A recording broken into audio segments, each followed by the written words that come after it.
अस्सलामुअलैकुम, मैं हूं अमरीन अली और आप देख रहे हैं वॉइस ऑफ उर्दू। नाजरीन, एक और खबर शामिल करते हैं। मिट्टी से बने बर्तन आज भी न सिर्फ गांव बल्कि शहरी जिंदगी में अहमियत के हामिल हैं। इसी हवाले से देखते हैं नौशहरा से सैयद रूहुल अमीन की इस रिपोर्ट में।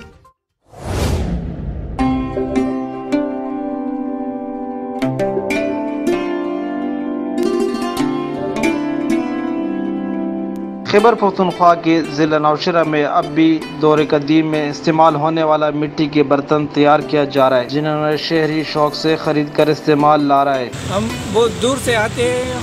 ये गमलों के पीछे ये इधर खजाने बन रहे, तंदूर बन रहे और हर चीज़ बन रहे। तो कभी में सिर्फ ये वाहिद एक ही जगह है, बहुत मशहूर।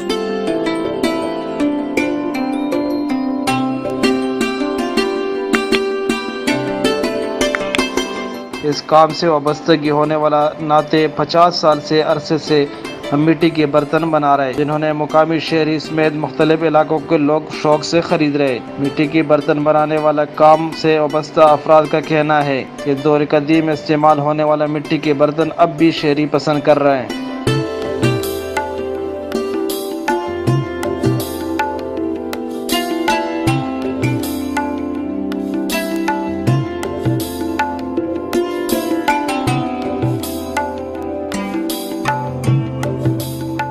खैबर पख्तूनख्वा के दीगर इलाकों की तरह नौशहरा में भी ये खूबसूरत डिज़ाइन तैयार किए जाते हैं।